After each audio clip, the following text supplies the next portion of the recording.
This is Wildcat Country. It's only right. The ball's in his hands. A milestone victory for Arizona. Simon says championship. All the inside scoop on U of A athletics. It's up for the end zone. Arizona has scored the touchdown. Wildcats win. Let's go to work, fella. Welcome to another edition of Wildcat Country. Eric Cohen, Shane Dale, and we're starting off right in the first segment to have our buddy Aaron Torres, who is the most opinionated basketball guy that we've ever had on this show, join us. And by the way, I just want to point out, he has a new Twitter account, Torres on Arizona. It's at Torres on Arizona. And by the way, before we bring him on, I just want to say, Aaron, the fact that you followed Shane and I among your first follows was a big thrill for me and made me all excited. So thank you for doing that. Glad to have you on the show. Arizona just lost to Tennessee, 77-73. Just initially, your thoughts. This Wildcat team is, I still think they're national championship caliber. Do you agree?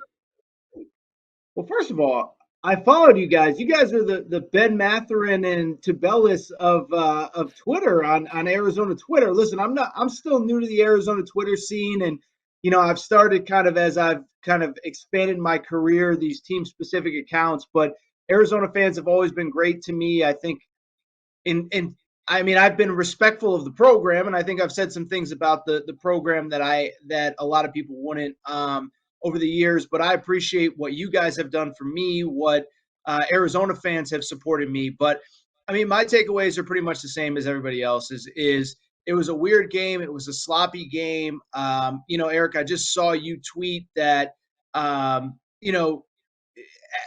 I think, Eric, I just happened while I was logging on to see what you said. And I think it's kind of my encapsulation of what I saw tonight, which was a very poorly officiated game. I'll be honest. I literally walked to the bathroom for 2 seconds and I missed the Kerr Kriisa technical foul, which maybe you guys get. I sent a few texts and I was told it was amongst the most absurd technicals that has ever been given out among college basketball. But listen, it's also partly, you fall down whatever it was, 22-9 in the first half. And, listen, it's college basketball, and it's cliche, but this isn't college football. If you lose one game, your season's not over.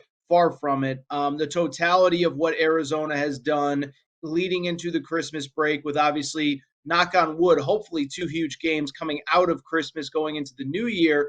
It's incredible, but obviously there's that balance of you're very happy with where you are. You're very happy with where the team is. You're very happy with exactly what you said, Eric, about what this team is capable of over the next 3.5 months. But it's also disappointing because there was a lot of shoddy officiating. There was a lot of questionable stuff.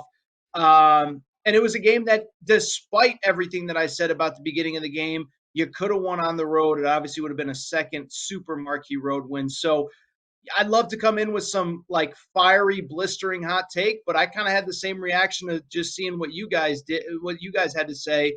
I had much the same reaction as well.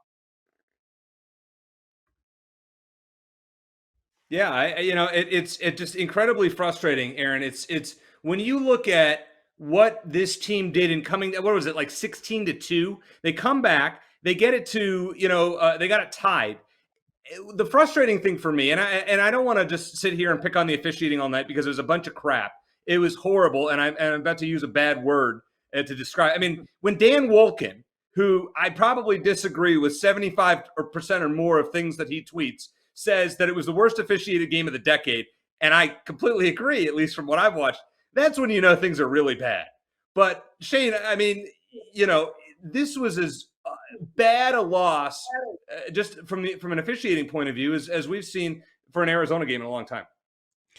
Well, first of all, Aaron, if we're Matherin and Tabellis, I hope I get to be Matherin after the game you just are. had. You are. Yes. Okay. Yeah. One of them to the last minute of the game, but that's neither here nor there. 2 minutes of the game. Yeah. But anyway. Yeah, a couple things. I don't know if you all saw the very last couple seconds. Tennessee tried to foul Arizona on a half-court shot at the buzzer. I don't know why, but they did, and the officials didn't call it. That summarizes pretty much how this game went. Okay, and I absolutely despise, excuse me, having to blaming the officials for a loss. I hate it. But when you see guys who don't have a dog in the fight, universally saying this was one-sided, this was awful officiating, it went one way. That tells you something. So I think we can all agree that it was not good. Would there have been a different result if it had been better? Maybe. Could Arizona also shot itself in the foot in the first half, like you said? But I'll tell you guys, this is their first loss of the season, and I've never been more certain that this team is championship contender because they fell behind in the first half. They looked awful. They could not make a shot. They turned the ball over. They had more turnovers and field goals for a good chunk of the first half. Maybe they ended the first half like that. And then, of course, you had the questionable, to put it nicely, officiating throughout the game, and they were still right there. So that is very encouraging to me, especially with an 8-man rotation. What concerns me long term is, and we talked about this, I think, on last week's podcast, Derek, their 9th guy off the bench, Kim Aiken, or their 4th guy off the bench, 9th player in the rotation, Kim Aiken Jr., is out for personal reasons. We don't know why. We don't know when he's going to return. They could have used that 9th body in this game. With a couple of guys with 3 fouls early and then 4 fouls, like every guy in the roster had 4 fouls by the end of the game or had fouled out. You need a guy who could eat up some minutes, maybe even make a couple of big threes, make some good defensive plays. That could have been the difference between a win and a loss in this game. I mentioned that I feel like at some point Aiken's presence was going to cost Arizona a win, and I think it might have been tonight. So yes, this team is still very good with an 8-man roster, but that's very thin. That's a razor thin, especially in a game like this. Regardless of the officiating, you're going to have games like this where you need that 9th guy. Hopefully Aiken comes back sooner rather than later.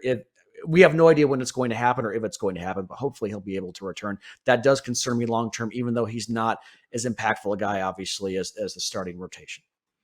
Aaron, when you look at this game, do you think that Arizona is penalized by this loss, or is this a good loss as far as seeding comes in the NCAA tournament? No, I mean, listen, I think it's the opposite. I mean, listen, you never want to lose a game, right? But as weird as it sounds, in the current climate that we're in, and I have a lot of opinions on that, which we don't have to share right now because I don't want to turn off all your audience. The fact that this game got in, that everybody was fully healthy, and that minus a player here or there, but there was no major reasons to hold players out. I think it's a net positive, and you guys might know better than this, but the fact that this program, I don't know if it was Sean Miller previously, if it was Tommy Lloyd when he got there, was willing to go to Arizona, was willing to go to Tennessee. And I think it's such an important point, like to Tennessee 3 days before Christmas. I'm a UConn alum. I was watching UConn. They had a Big East game on Tuesday night, and the announcers were talking about how hard it is to get a team locked in, around this time of year because, you've been grinding and now players are practicing in the summer, players are practicing in the fall. You have official practice starting in October. And by this time of year, everybody's kind of ground down and you want a day or 2 or 3 off. And so, no, I don't think in any way, shape, or form, Eric, that it's going to be held against them. I mean, the only way it could be held against them is if Tennessee completely falls apart and all of a sudden, this quote unquote doesn't look like a good loss in, 3, 4, 5 weeks, 2 months, whatever it ends up being come Selection Sunday time. But no, I think that, in where we are in college basketball with a million neutral site games, with everybody kind of trying to game the system scheduling wise to look good in the computer rankings, to have these true road games in the out of conference on top of what's going to happen in the Pac-12, by the way. And I know I mentioned it a minute ago, but the 2 games in LA here in the coming week or so, 10 days, assuming that the games get in, I think Arizona needs to be credited for going to Tennessee, even despite the loss. I know I said it a minute ago, but I think sometimes we all love college football and we love college basketball, and we take that kind of college football mindset of every loss is the end of the world. But at the end of the day, 1, there's stuff to learn from this. 2, you get better, whatever. But 3, just to go on the road for this game, I think is a total net positive, and I think there's zero doubt that it's going to help this team as they get ready for Pac-12 play. Yeah, and I think one thing, Aaron, that stood out to me, and Shane, your thoughts on this, Arizona was flustered at the start. I mean, 9 turnovers in the first 8 minutes. They did not do well with a defense that was suffocating like Tennessee, and they made the in-game adjustments, and that's what successful teams do. They kind of figure things out mid-game, as Arizona did in the second half. they did kind of towards the end of the first half. Then Tennessee went on a late run in the last minute. Kind of some dumb plays. Pelle Larsson had a layup when he should have backed the ball out and he missed it. But that's beside the point. This was a team that made adjustments at halftime, got it to a tie game, which if you asked me 7 minutes in, I would have told you were crazy that Arizona would ever get there. So that, to me, is encouraging. Aside from the officiating, I mean, the fact that Arizona was able to bounce back, Shane, that makes me feel really good about things going forward. Well, you think back to really starting with the Illinois game. This team has gotten off to some slow starts. They were down double digits to Illinois, and they came back and won that one. Northern Colorado, they struggled in the first half. They were down double digits to Cal Baptist at home last week before they won by 20 some odd points. So maybe this is a team that just starts off slow, or maybe this is a team that realizes, okay, we can't keep starting off slow and expect to win. So I'm actually okay with this team being a little perturbed, to say the least, going into Christmas and having that week to think about it going into these LA games, which do hopefully do happen. And by the way, Aaron, we won't get into it too much, like you said, but let's just say I'm thankful that our sports media is not just one chorus saying the same thing. I'm glad that you like to speak your mind and go kind of the other way on certain things, including COVID protocol. I appreciate that. That's all I'm going to say. But yeah, I don't think this is necessarily going to cost Arizona a 1 seed or a seed line going into the NCAA tournament. I don't think it's a bad loss in any way. I think Tennessee will continue to be very good throughout the season. I think in a neutral court, Arizona would have won this game, and I wouldn't mind Arizona got another crack at the Volunteers at some point. So not concerned long-term. I think I'm very interested to see how this team is going to come out after Christmas and after their first loss of the season, their first real taste of adversity following a game, and see how they come out. And if they, I don't know what to expect going into the UCLA game. I love they get another quick test right away. I know we talked about how are they going to do in those games. Are they going to go 2-2, 4-0? Before the Illinois game, we were all be happy with 2-2, and then they beat Illinois, and we're all thinking, 4-0. Time to temper our expectations. They could easily be 0-2 so far in those starts. They could easily be 2-0. They're right in the middle. I am convinced, as like I said, as I have at any point in the season, that this team is at least Final Four caliber, pending health, pending COVID protocols, all the wild cards that are thrown in. Hopefully they get Kim Aiken back. I am concerned that Tubelis and Koloko were non-existent on the offensive end for a good chunk of that game. I think that's kind of a blip on the radar. And Matherin picked them up when they were down. So that's encouraging as well. And the fact that Arizona was in the game and had a chance to win with those guys doing nothing, Shane, which is encouraging. Aaron, I want to step back for a second. What were your expectations for Arizona at the beginning of the year? Obviously, college basketball with the best of them. So what were your expectations before the season started? And now, what are your expectations for this team? It's really funny. I was talking to somebody about this today. I try to watch as much as I can, and you get stuff right, you get stuff wrong.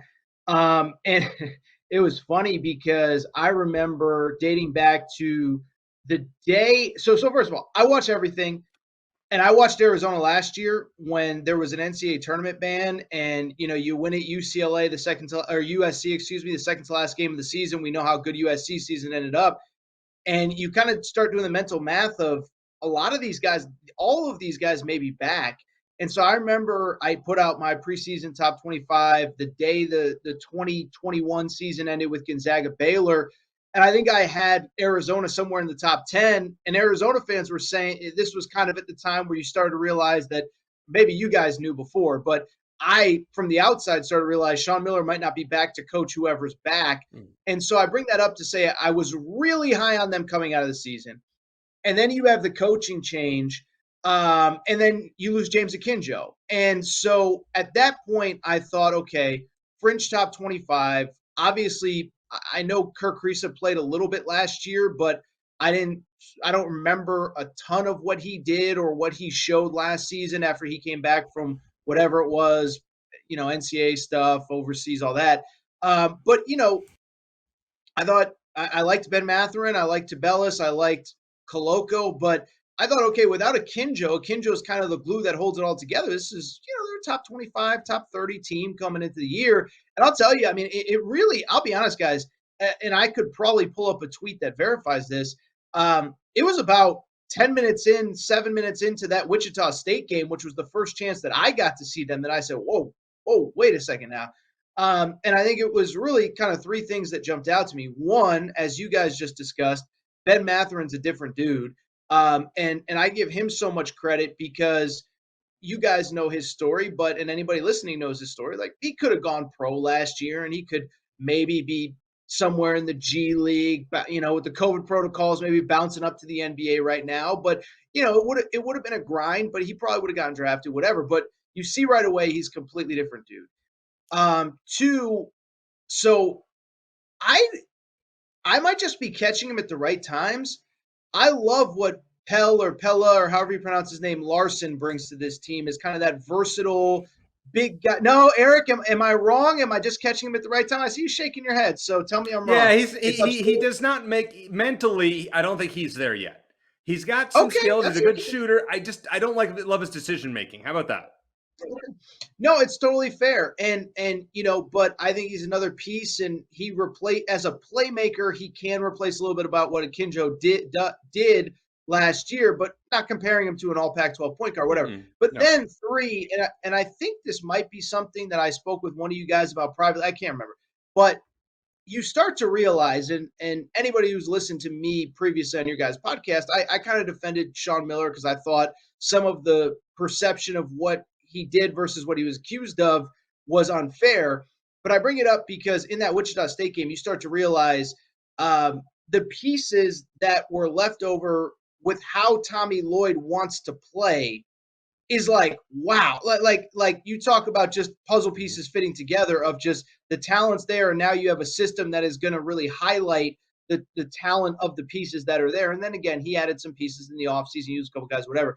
And so that's a really super long-winded way of me saying, by the end of the Wichita State game, I thought this is a really good team, probably top 15 in the country. I will tell you guys, I may have texted a professional bettor of mine, a friend of mine, and that lives in Vegas, knowing they were going to play Michigan, and I was a little lower on Michigan coming into the year, saying, I don't know what the line's going to be when they play, but jump on that the first chance that you get. And then really the Illinois game was when you start to realize, okay, like top 10, no. Like, this is a team that, as you guys said, has all the pieces. They all kind of fit together. They play a style that works for the guys that they have. And so I know Shane's referenced it a few times, but Final Four good, national championship good. The tournament's a one and done. It's not easy to win those 4 games to get to that last weekend, but I've seen everybody at least a little bit, and there's no team that I feel like Arizona just doesn't match up with from a size, speed, athleticism perspective. And that should tell you something, because Aaron watches, as you know, you watch, or as we all know, you watch more basketball than probably all of us combined, which says something. I just want to give a social media shout out. I want to thank our sponsor, Backcourt Marketing. They, during the game, threw out some interesting tweets. Go check them out. Backcourt MKTG. And by the way, even though we're going to keep going with Aaron, check him out on Twitter at Aaron_Torres and at Torres on Arizona. Great content there. And you tell it like it is. I mean, you don't, there's no BS. If U of A plays a bad game, you'll call them out, which we appreciate. We don't need, there's some out there who made my life easy so far. I haven't had to call them out too much this year. So no, shout out Tommy Lloyd and the boys. Yeah. Yeah, and this team, they're fun to watch. I mean, they really are. And yes. I think, Shane, the one thing that I was thinking about when you watch Ben Matherin and the fact that he has taken, and he was a good player last year, but he's taken that second year leap. And the first player that I think back to from taking a year 1 to a year 2 leap is Derek Williams in 2011, when he went from a good player as a freshman to the best player in the country. Am I going over the top there, Shane? I guess I'll go with both of you, but Shane, start there. Yeah, no, I don't. You guys, when you get done, when after Shane answers. Yeah, I don't think you're going over the top there, Eric. I think, and I said this before the season started, that if Ben Matherin and Azuolas Tubelis both take that next step, they look like they're on their way to stardom, both take that next step, that Arizona could be a top 25 team. I didn't think they'd be this good, and I think certainly their maturation, along with Christian Koloko coming out of nowhere, even though he had an off night against Tennessee. Kirk Carissa, we were able to see him for a full season.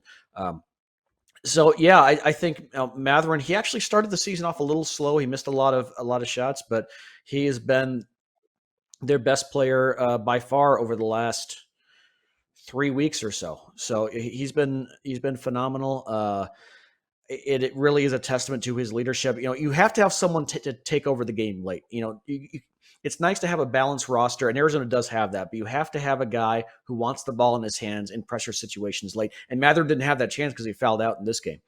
But that's where I was concerned that Arizona is really going to miss James Akinjo, because Akinjo, even though he was prone to missing a lot of shots, he wanted that pressure. He wanted that ball in his hands. So I thought, who is going to be that guy for Arizona this year? And it looks like it's going to be Ben Mather. And even though Kirk Kriisa seems like he's content to be that guy, but maybe he shouldn't be. but it's like a terrible shot there, Shane. Terrible shot. Yeah, he did. It's a great shot if it goes in. It's like if you're going to take that shot, it damn well better go in. It damn well. Pull up three, and you have all the momentum. I mean, come on. So, Aaron, do you think Ben Mather has made that second year leap like Derek Williams did in 2011? Well, yeah, I mean, there's zero doubt. I mean, he was, I remember him being good last year. I don't remember him being like this. And again, you guys know the team better than I do. I just looked at some of the stats. He was even probably a little bit better last year than I remember. And I think part of it too was, as you guys said, James Akinjo was on the team. He was kind of the alpha. He kind of did what he had to do late. So here's my Ben Mather take. And it's a very nerdy Arizona take. And I want your opinion. Okay. So obviously I'm a college hoops fan. I understand that guys got to go get their money. I never blame anybody for chasing your dream, playing in the NBA, whatever. I also think there are so many guys that if they could just understand the micro of one more year, okay, we're all a little bit older. We got a few gray hairs coming in on the side. When you're 18, you think that 1 year is the end of the world, right? If I say one more year, I'm a failure. So I texted this to somebody the other day, and they told me I was wrong, but I respect your guys' opinion more than that guy, so screw that guy. Josh Green, to me, is the epitome of, if he had stayed one more year, I think he could have been an All-American, taken off. All the tools were there. He just I don't think he really knew how to play basketball. I'm sorry if that's rude or disrespectful. I think he was learning on the fly, and a lot was put on his plate. And I texted somebody, I said, Ben Mathurin is a slightly better version of what I think Josh Green would be if he had just come back for another year. Am I insane to say that? Tell me if I'm 100% Arizona's had a wrong. number of those guys. Arizona's had a number of those guys. Kobe Simmons and Grant Jarrett are two other guys who I think left earlier than they probably should have. And I'd not compare any of those guys to Ben Mathurin, but yeah, certainly, and especially him, and I would say Nico Mannion as well. Bayless, Jared Bayless, Marcus Williams Bayless as well. Yeah, a lot of guys. And when Nico Mannion, I think because Nico was a projected lottery pick before he went to college, and then he ended up being a second-round guy, and now he's playing overseas. So who knows what would have happened if he had stayed in college. But yeah, there are a number of examples with Arizona specifically, Aaron, where guys probably should have stayed at least one more year. And I think it's perfectly fair to put Josh Green into that mix. Yeah, and I get, and like I said, I get about the money side. I also think that, and this is one thing, and I don't blame the guys that do this, because we all do some kind of projection that, we talk about we shouldn't rank teams until the middle of the season. I don't think we should do mock drafts until the middle of the season. And it's no disrespect to the guys and girls that do them. It's a job. But, so much of it is projected off of high school stuff and this and that. And Nico Mannion, Josh Green are perfect examples of it only took a few games to be okay, they need a little bit more work than we probably thought. And so anyway, but Josh Green's the example that I always use of all the tools were there, and he may still figure it out. I know he's playing a little bit with Dallas, and, he was a first-round pick and a first-round pick, whatever. But I just felt like if that guy could have one more year, come back, be the dude, take over games, and then you're a lottery pick, and then your whole career is different. And I think that's what I think. And part of the reason I'm bringing it up is because I think that's the trajectory that Ben Mathurin is on. Like I said, could have gone, made some money, doing whatever, bouncing back and forth, whatever. He's going to be a top 10 pick this year. He's going to make a ton of money next year. He's going to be drafted in a spot that, by the way, when you get drafted that high, the team needs you to succeed. So you get more chances, you get more opportunities. It's just it's a little thing that has been kind of percolated up in my head over the last 3 or 4 games watching Ben Mathurin. All right, so I got to ask you this, because I get in some fights with some ASU buddies of mine in text threads about this. I think Arizona has potentially 4 first-round picks on the roster. I think Mathurin, of course, and I think if Tubelis, Koloko, and Dalen Terry, let's say, stay 2 to 3 more years, all three very well could be first-round picks. Do you think I'm off base there? I will tell you, I remember, well, two things. One, I remember when Tubelis committed, talking to somebody that was on the staff at the time, who they said, we think he's as good as, I don't know about, I forget what, he was in last year's class, so I forget who was in there, Cade Cunningham. I don't think they were saying he's Cade Cunningham, but they said, if this kid was born in America, he's a top 15 prospect, he's a McDonald's All-American, and whatever. And so I bring it up to say they love him. Two, I remember being at the Pangos All-American camp in, must have been the summer of 2019, because it wasn't the summer of 2020. It was the year Dalen Terry was going into his senior year of high school. And one of the prominent NBA talent evaluators on social media that everybody would know if I said his name, and I don't want to put him out there because I don't know if he wants it out there. He goes, that's my kind of guy. He was talking about Dalen Terry. He goes, that's my kind of guy right there. And he made it a point after the game that we were watching to go talk to him, to go, tell me a little bit about your background, because I think that he really saw that, to your point, Eric, he might not be there. He might not be the quote unquote one and done, but that the size, frame, skills that he has as a 6'6", 6'7" ball handler, that he could be that guy one day. And so those two things stand out. With Koloko, I don't know. I love the NBA. I mean, I watch the NBA. I don't know enough about the modern game, what he has to do. Does he have to lose weight? Does he have to be able to step out? Can he defend? But I don't think the first three are crazy. And I don't see why Koloko can't. I mean, what is he, 7'1"? I mean, you just can't teach that size. He's obviously got skill. I don't know enough about Koloko, but I think the first three, zero doubt. Even Dalen Terry is a perfect example of, you might not, and by the way, Ben Mathurin was a perfect example last year of, you might not see it this second, but give it 3 or 4 years. College basketball is so different now. You're not drafting guys based on college production, but what they could be. And there's zero doubt that Dalen Terry is the kind of guy that, that NBA evaluators will love. And then it's just a matter of whether he can put it together when he's 23, 24, 25. Shane loves this term. He's a glue guy. I love to say that about Sam Thomas on the women's team. The one thing is, Aaron, I saw a Bleacher Report, I think it was mock draft for this year, and they had Koloko at 27. So you never know. Okay. I mean, I think that's a little high for this year, but I think he's a guy that needs to stay. I have one more question for you. And once again, thank you so much for joining Shane and I tonight. We saw the IARP's ruling about NC State come out the other day. AARP, you have been very outspoken as to your thoughts on potential penalties and everything like that. What do you think that ruling means for Arizona down the road? It's really funny. I thought about that today, knowing I was coming on with you guys and knowing this question would probably come up. I don't think it's really fair. I don't want to speculate, and here's why. Because I don't even know if this is fair. The person that's in charge of the IARP basically said something to the effect of, we didn't want to punish the kids that are currently on the roster. But what I would also say is NC State was very proactive in getting rid of Mark Godfrey, getting rid of that assistant that were involved. And I've been outspoken about the proof that we have. I'm not saying what I know, what I don't know. The proof that we have of Sean Miller, I don't know if it was justified, the public kind of, tarring and feathering that he's taken over the last 3-4 years. And the three of us have talked about this on the podcast many times, and I always appreciate you coming on.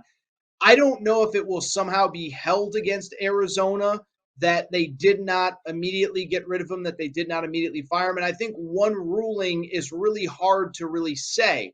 I would also say he is gone.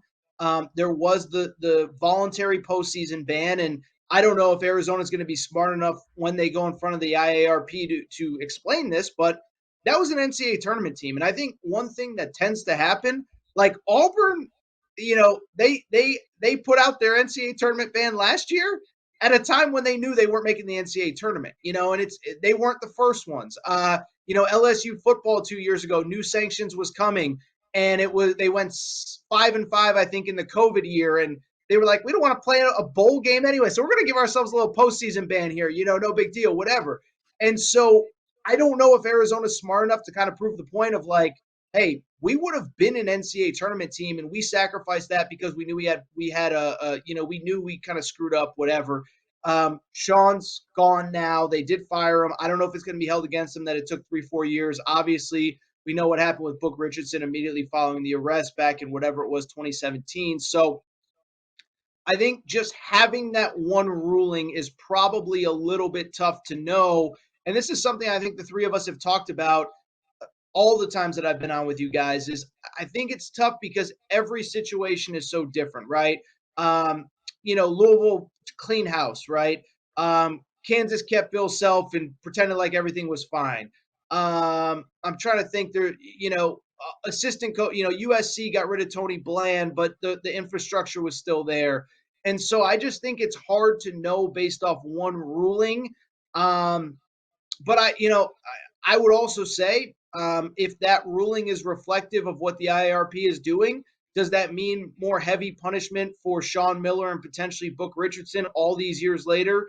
And maybe Arizona gets spared a little bit? I don't know. And like I said, I know you guys, I know how passionate Arizona fans are, and I know how passionate your guys' listeners are. And I don't want to just start throwing out speculation, but the fact that you did do a postseason ban in the middle, of an NCAA tournament caliber season, I think helps. The fact that you got rid of Sean Miller helps. The fact that nobody that I know of that was on that staff or roster or anything is currently in the program probably helps. And now we just wait and see. Shane, final thoughts tonight and going forward. Yeah, just one more thing to add to what Aaron said. The fact that the IARP said regarding the NC State situation, they didn't want to do a postseason ban in part because they didn't want to punish the kids currently on the roster. Now, I know NC State situation is apples and oranges compared to Arizona's, but that maybe is promising, especially considering I don't think NC State did a self-imposed ban and Arizona did. So that potentially promising. Maybe, who's to say? Well, hopefully we'll find out soon. Hopefully they'll be tournament eligible this season, both in terms of NCAA violations and in terms of COVID. We will see. But yeah, I, again, reiterate what I said. Nothing's changed about my opinion of this team. They've convinced me they're championship contenders. They did that with their win over Illinois. Nothing's changed since then. I think they're going to get better as the season goes on because remember, this is a team that's still coming together with a new coach and new system, a lot of new pieces. So I think there are most teams get better from beginning of the season to the end of the season, but I think that the ceiling is higher for Arizona. So that's encouraging for me. Stay healthy, hopefully get Kim Aiken back, and this team should keep on rolling. I'm excited to watch the UCLA game and USC games, and hopefully they will happen as scheduled.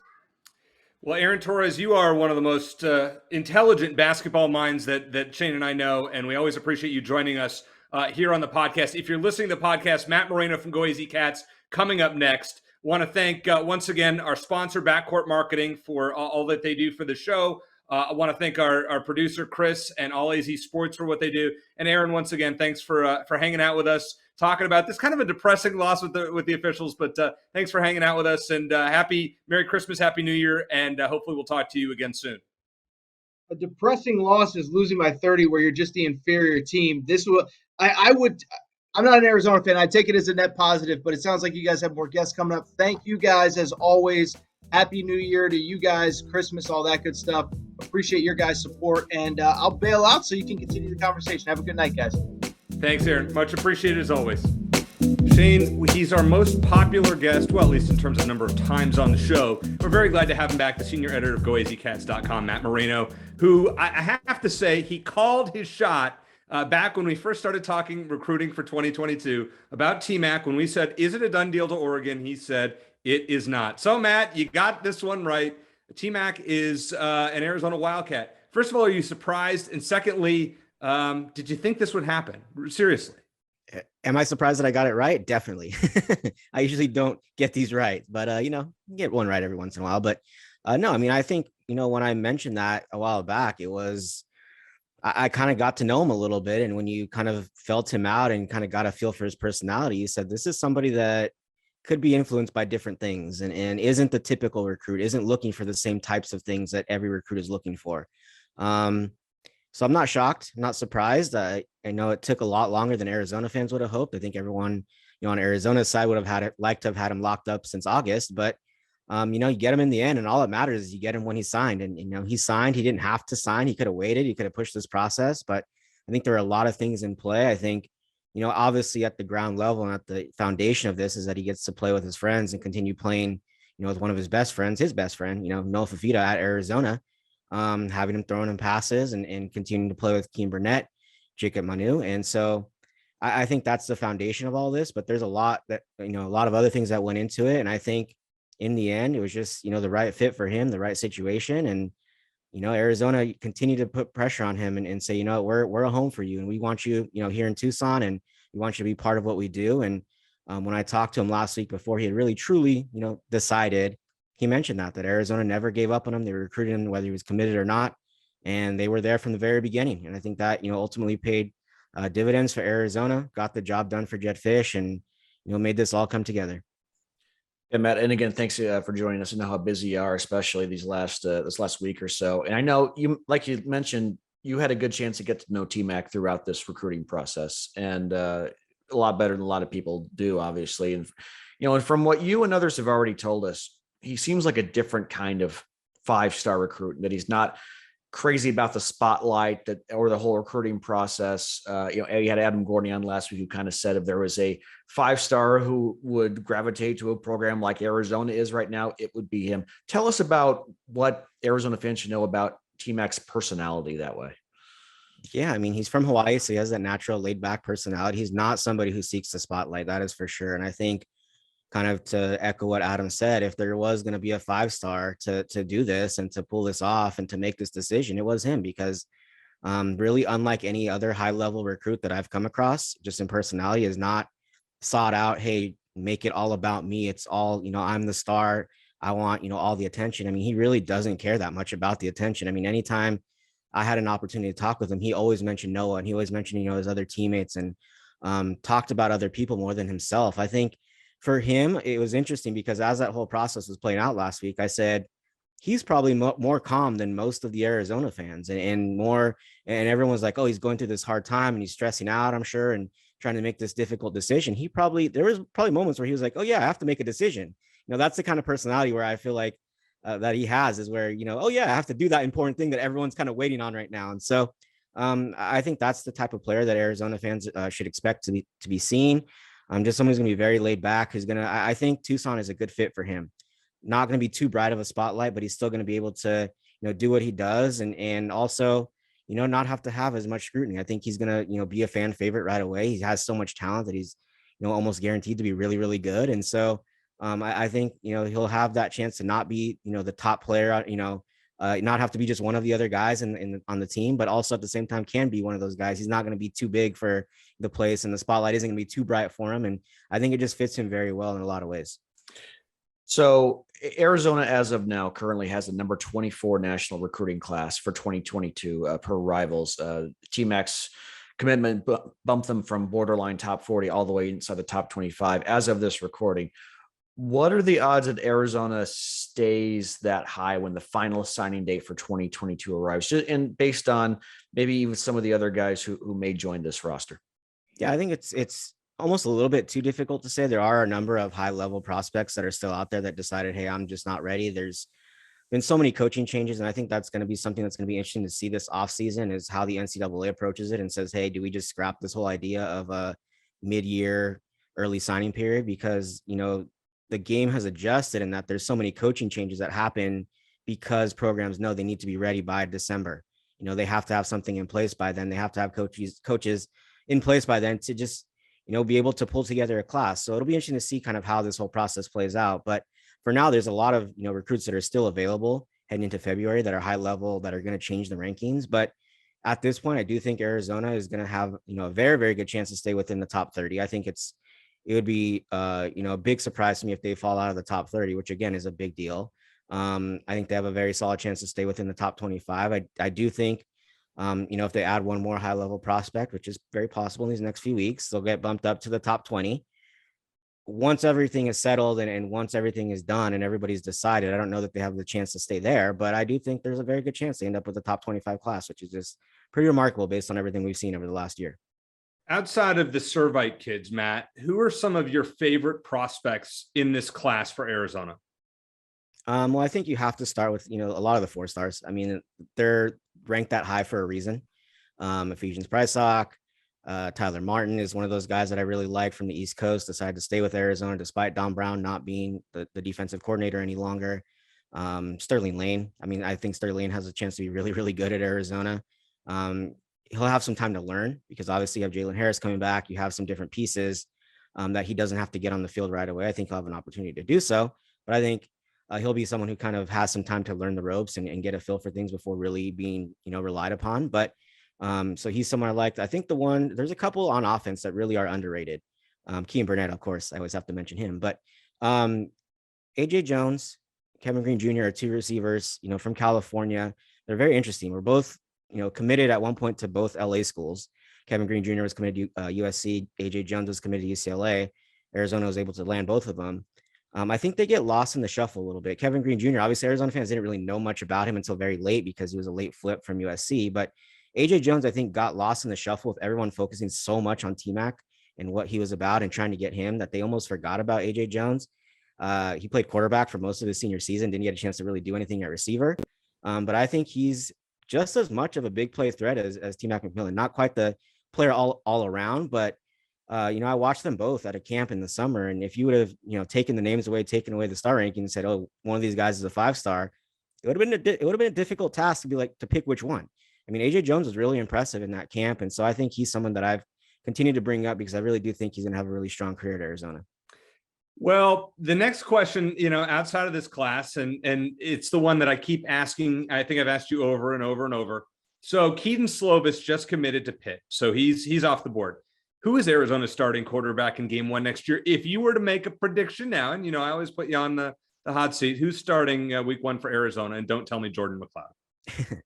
I think there's going to be a lot of push for Noah Fifita to be that guy. There's always going to be a feel for, and an idea that, hey, the new guy is the best guy. You just got his best friend who's a 5-star receiver. I mean, T-Mac McMillan is coming here expecting at some point that Noah Fifita is going to be throwing him the ball. I know it's difficult. I mean, it really is difficult for a quarterback to come in and play as a true freshman and have a ton of success. If I'm Noah Fifita, I've said this a few other times, over the last week, I might not be so much in a rush to get behind this offensive line. I want to see it, I think, improve a little bit. He did struggle when he had some poor offensive line play this senior season when they went up against some of the top teams, when they went up against Mater Dei, who has a stout defensive line. He really just didn't look very effective because he didn't have any time to throw.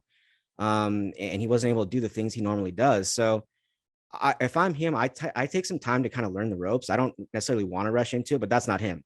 I mean, he's the type of player who's like, I'm going to go out there and compete right away. He told me last week, like, I'm ready to go try and win this job. And so I still think it's difficult because we don't know who all is going to be part of this process. I think spring ball, the easy answer is Will Plummer. I mean, he's the one who's most, has the most experience now, who has, is the one who's healthy outside of Noah Fifita, who isn't new. I think before you get T-Mac McMillan, I would say, Will Plummer, Jordan McLeod. Once you get T-Mac McMillan, I think I have a hard time picking against Noah Fifita, and then you just kind of figure out where you go from there. I mean, the thing is, you've now developed an offense with so many weapons around him that you can maybe work through some things with him. There's going to be some bumps in the road, but you have so much talent around him at the skill positions that I think he can get the job done. I think he has everything else you're looking for. The obvious knock is the size. You say no grad transfer. It's difficult right now. To me, and this is a situation, you just lost out on Keaton Slovis. Who else is out there that's going to be any better than what they have right now that is guarantee? If it's not a guarantee, there's no reason to waste your time, in my opinion. I mean, that I just don't see, and I don't see anybody else out there who you go, oh yeah, that guy's an instant, immediate upgrade over who they have. Yes, it wasn't great last season, but outside of Keaton Slovis, at least of who we know is in the portal right now, I don't know that there's a clear, yes, that guy is much better and going to be a guaranteed success outside of Keaton Slovis. I thought that was the top target. I thought that should have been the top target, but you don't get him. And so after that, you have to take a step back, because if you're just adding a guy to add a guy, that doesn't help Arizona right now. They need too much help in other positions. They need more linebackers. They need more offensive linemen. They need some more defensive backs. I mean, you just need so much more help in other areas that if the guy you're bringing in from the portal isn't a sure thing and isn't a surefire, hey, he's going to be better hands down than anybody else on the roster, I don't think there's a reason to pursue them. I do think you need another one, but it'll be interesting to see kind of how they approach it, because right now, I think you also want to make sure that Noah Fifita feels comfortable that he's going to be, have a chance to at least eventually throw passes to T. Mac McMillan and all these other players, because he did stick with you. I mean, he could have decided to go somewhere else. And when I talked to him last week, he said a big part of the reason why he didn't was because he felt like he was always the number one guy for Arizona and for Jedd Fisch. And so I think that's important. I think that Arizona staff's going to want to make sure that's important. But now that Keaton Slovis is off the table, I think Noah Fafita would probably be my pick. But so much more that could happen. Who knows who enters the portal tomorrow, 2 weeks, a month down the line. So I do think, 2 weeks ago, I probably would have said some kind of grad transfer. But the more I look at it, if you don't have someone that's guaranteed to be better than anybody else on your roster right now, there's still some question marks about every other guy that's in the portal, it feels like, and what they're going to be like. And I just don't know that I necessarily see one guy that jumps out at me. I got two more for you, Matt. You mentioned Ephesians Prysock, who was another sort of late addition to this class, another 4-star guy, cornerback, very talented, then rivals top 250 rankings nationally. Tell us what Wildcat fans should know about him. Almost the epitome of what Dwayne Walker is looking for at the cornerback position. I mean, when you hear him talk from the first moment he got here, all he talked about was length, guys that can play press coverage, guys that can run, guys that are physical. He kind of checks off all those boxes. I mean, he is a high level player that, again, if you would have asked me a few weeks ago, was Arizona, even going to be capable of getting a guy like this? I would have just said no, because it just didn't seem like it. But, things change in the college football world really quickly.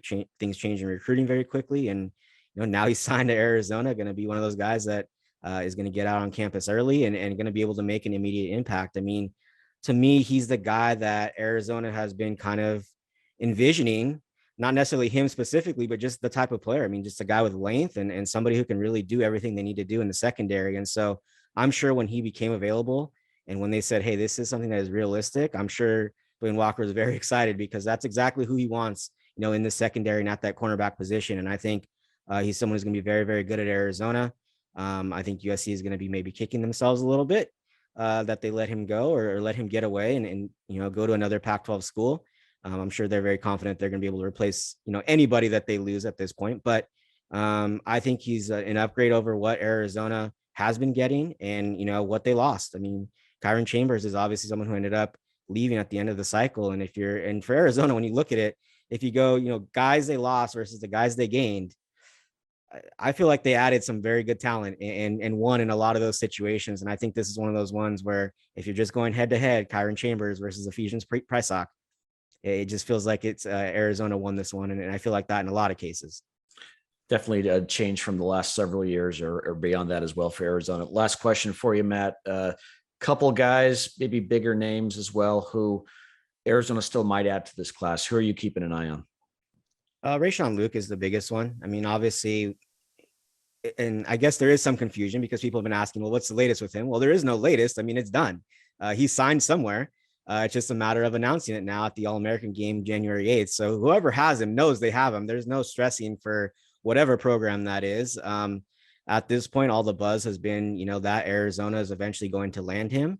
Arizona's coaches are staying pretty quiet about that. Jedd Fisch didn't necessarily come out and say anything. They could, he very well could, and there'd be nothing against it because Rayshawn is already signed. But Louisville, Arizona, San Jose State were the final three. He took visits to all three of those at the very end. Arizona and Louisville happened in one weekend. All the buzz continues to point towards Arizona. Again, if they are able to add him, they would jump to the top 20 class, would be number 20. Overall in the rankings, he's a high 3-star recruit at rivals.com. Somebody who has a ton of talent, would get them into St. John Bosco, which is a very, very big step. If there's one thing that you looked at the way Arizona finished this class, you look at some of the schools that they're able to pull talent from, some of the top programs in Southern California. I mean, Alemany, Mater Dei, Servite, all those schools. I mean, Oaks Christian with Sterling Lane. I mean, just some of the top programs in Southern California. If you're able to get into St. John Bosco, which is going to have 7 or 8 or 9 or 10 Power 5 level players every year, I mean, that's a good thing for Arizona. So he's a very talented player, someone who could fit into the offense in a lot of different ways. That's the one I really keep an eye on at this point. All right, Matt, last one for me. And, I'm going to put you on the hot seat as I always do. So we've seen Arizona's pretty stellar recruiting class, and we've seen their schedule come out for 2022. Arizona, fill in the blank. Arizona will make a bowl game will next make a bowl game and choose the year. 2023. Okay, I'm good with that. Even with the ASU on the road and the more road games than home games at Mississippi State. I like it. All right. Things are looking up, Shane. We're going in the right direction. That makes me happy. Matt, thank you as always. Yeah, that's right. Thank you as always for joining us. Glad to have you on. I think it's like the 8th time, something like that. And I'm sure there will be many more. Thanks again for joining us here in Wildcat Country. Absolutely. Always happy to be here with you guys. I want to read you a message from Josette, a small business owner in Scottsdale. Josette says, Backcourt Marketing created a social media strategy for all of my gyms. They post engaging content every day and have really brought up the analytics on all of my pages. We meet to go over marketing ideas every month, and I really appreciate their personalized approach. That, in a nutshell, is the kind of return on your investment that you can expect when you trust Backcourt Marketing to fulfill your company's social media needs. This is a company that helps businesses reach their target audience online and build a brand that will crush the competition. They're a dedicated, knowledgeable team of brand advocates, designers, and creative writers who will help take your business to the next level. Make sure to get your business noticed. Call 480-744-6173. That's 480-744-6173. Or email team, T-E-A-M, at backcourtmarketing.com to get started. And remember, Backcourt Marketing is the marketing agency for those who love competition. Want to thank our friends Aaron Torres and Matt Moreno on what is a pre-Christmas action-packed show. Thank you both for joining us. It's been an awesome show, Shane, but we can't sign off without doing a little of our new favorite game, Buy or Sell, which is, of course, brought to you by Backcourt Marketing. All right, we only have a mini edition this week, Shane, and it's only football we're going to talk about. We have 3 plus a bonus. You knew I was going to throw in the bonus. Of course. All right, let's do number 1 here. Arizona will have a game or games next year at Arizona Stadium with an attendance of 50,000 plus. Are you buying or selling that notion? I will reluctantly buy only. Why reluctantly? Why Well, reluctantly? I reluctantly, for number one, I still don't think they're going to be very good next season. I think they'll be better, but I think it's going to be tough to lure that many fans out. But I will buy it because the Territorial Cup game is in Tucson next season. And that one, I think, will get 50,000. I remember even in 2016, when Arizona was 0-8 going into that game, and of course, there was the big upset. It was still the last game they won in that rivalry. I believe, I don't remember the attendance figures, but it was almost a full stadium. So that game is the one where even if Arizona isn't still very good next season, which again, they're not likely to not be, they can still get over 50K. I actually am going to buy it too. And I don't know why I'm buying it. I don't want to use the word reluctantly, but I'm not sure why I'm buying it. But I kind of feel like as the season goes along, you have big matchups. I think Oregon is at home, USC is at home, and obviously ASU, plus Mississippi State. So yeah, I think you have 4 chances at least to get that place fairly packed. It would be awesome to see a sellout and get that place loud. Let me just add real quick. Eric, Yeah. that if they're playing a Big Ten school, I would easily go to 50,000 because sure. then because it all the Big Ten. How many people in the Valley in the Phoenix area live in are from Big Ten country and would easily make the trip down to Tucson? Remember that Iowa game back in 2010? The entire upper section was gold. Yeah. It was crazy. It was wild. And boy, I'll never forget that game with the 3 sacks in a row. That was awesome. All right. Number 2, T-Mac will not be the only 5-star commit under Jedfish. Buying or selling that? Going to sell that one too. I think that it was really a perfect storm, Eric, with McMillan signing at Arizona. A lot of things had to go right. He had to be the kind of guy who really wasn't big into the recruiting process and wasn't technically interested in he didn't have to play for a big name top school. He had all his friends going to a certain school, all his close friends, and the head coach that he committed to decided to go somewhere else. All of those things had to come together. And still, I think it wasn't necessarily a slam dunk that McMillan was going to come. I think that Jed Fish and his staff are capable of pulling in a lot more 4-star guys. 5 stars are rarer, though. I think there are a total of 4 of them as of now in rivals that committed to Pac-12 schools. So that's a tough sell. So I will sell that one, even though I think that the recruiting classes that Arizona is going to have going forward will still be pretty good. I would agree with that. I think the fact that Arizona hadn't had a 5-star commit in 15 years almost, it's going to be a while. Thank you, T-Mac, but you're probably going to be in a class by yourself for a while. All right, number 3. Shane, right now, Arizona has a recruiting class that is pretty much in the top 30, going to finish likely in the top 35, let's say. of the 2021 recruiting rankings. Will Arizona repeat that success next year for the 2023 recruiting class? Will you put them in the top 35, let's say? The top 35. That's close. Boy. Because I'm thinking somewhere between 30 and 40. So that's really close. So since I've been a Debbie Downer so far, and like being reluctantly buy, I'll go ahead and buy that. I again, somewhat reluctantly, because I think top 40 is attainable. 35, I think, is right on that cusp. I think that it certainly going 1-11 and being able to put together what is as of now a top 25 class will hopefully still be top 35, like you said, when it's all said and done. It's certainly possible Arizona can repeat that success, especially if they win a few more games next season and the years after that. But I don't know if top 30 is really feasible. But 35, I think, is right about where I would put it. So I'll go ahead and buy that. Okay, you're gonna buy that. I'm gonna do it with a caveat. I will buy top 40. Top 35 is going to be, it's close, but I think you're right. 35 to 40 seems where Arizona should lie, and probably would have if not for T-Mac, which boosted them in the top 25. Now there's still some commits out there, as Matt talked about. So some silent commits, and maybe we'll find out. So, Arizona may hold on to a top 30 class. It's going to be hard to replicate next year. All right. Bonus question, Shane. The Territorial Cup in Arizona's in Arizona's schedule for 2022 is back on a Friday. Do you like it more? Do you buy the fact that it's meant to be on a Friday, or is college football more meant to be played on Saturdays? I'll buy it. I think traditionally it's fun to have it the day after Thanksgiving. I'm not one who feels like it's a must to do it the day after. I don't think it's that big a deal, but I kind of do like having the day after Thanksgiving and be able to head down on a Friday. And then, at the very least, Eric, you get this game out of the way, especially the last several years. If it doesn't go Arizona's way, at least you could enjoy Saturday football without that anxiety. And if they win, you get to sit back and watch other teams squirm. So yeah, I'll go ahead and buy. I like the Friday. I'm going buy for this one. As you said, I think the main reason for me, I like to see the other games on Saturday, Ohio State, Michigan, Bedlam, and when you're at, because obviously I'm going to go to these games. I can't help myself. It's hard to be able to watch that. I couldn't watch all of Ohio State, Michigan this year, and I didn't catch all of Bedlam. Alabama, Auburn as well. Alabama, Auburn, the Iron Bowl. And that happened during. So yeah, I agree with you with that.